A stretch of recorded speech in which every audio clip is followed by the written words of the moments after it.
Numbers chapter 5. The Lord spoke to Moses, saying, Command the children of Israel that they put out of the camp every leper, and everyone who has a discharge, and everyone who is defiled by the dead.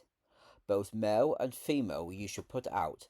Outside the camp you shall put them, so that they do not defile their camps, in the midst of which I dwell. The children of Israel did so, and put them outside the camp, as the Lord spoke to Moses, so the children of Israel did. The Lord spoke to Moses, saying, Speak to the children of Israel. When a man or woman shall commit any sin that people commit, to do a trespass against the Lord, and that person is guilty, then they shall confess their sin which they have done, and he shall make restitution for his trespass in full, and add to it a fifth, and give it to him against whom he has trespassed. But if the man has no kinsman to make restitution for the trespass, the restitution for the trespass which is made to the Lord shall be the priest's, beside the ram of the atonement, by which an atonement shall be made for him. Every offering of all the holy things of the children of Israel, which they bring to the priest, shall be his. Every man's hallowed things shall be his. Whatever any man gives the priest, it shall be his.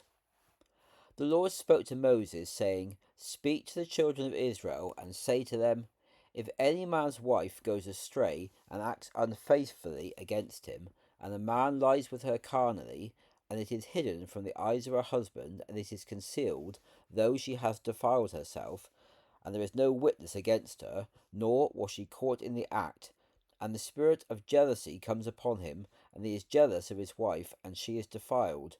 Or, if the spirit of jealousy comes upon him, and he is jealous of his wife, and she is not defiled, then the man shall bring his wife to the priest, and shall bring her offering for her, 1/10 part of an ephah of barley flour.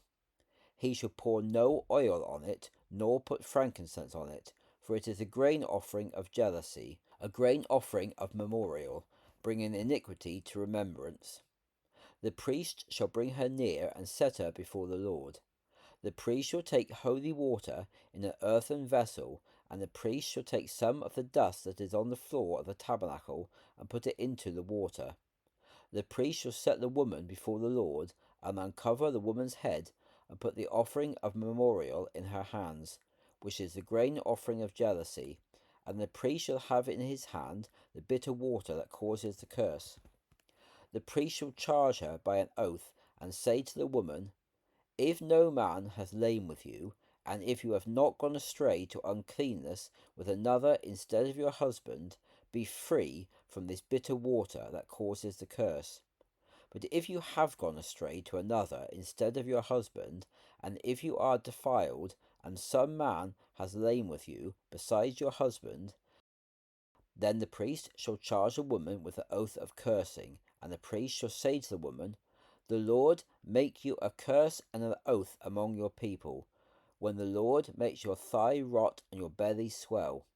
This water that causes the curse shall go into your bowels to make your belly swell and your thigh rot. And the woman shall say, Amen, Amen. The priest shall write these curses in a book, and he shall wash them out with the bitter water. He shall make the woman drink the bitter water that causes the curse, and the water that causes the curse shall enter into her and become bitter. Then the priest shall take the grain offering of jealousy out of the woman's hand, and shall wave the offering before the Lord, and offer it on the altar. The priest shall take a handful of the offering, the memorial portion, and burn it on the altar, and afterward shall make the woman drink the water. When he has made her drink the water, then it shall be that, if she is defiled and has acted unfaithfully against her husband, the water that causes the curse shall enter into her and become bitter, and her belly shall swell, and her thigh shall rot, and the woman shall be a curse among her people. If the woman is not defiled, but is clean, then she shall be free, and shall conceive children. This is the law of jealousy, when a wife goes aside to another instead of her husband, and is defiled, or when the spirit of jealousy comes upon a man, and he is jealous over his wife, then he shall set the woman before the Lord, and the priest shall execute on her all this law. The man shall be guiltless from iniquity, and this woman shall bear her iniquity.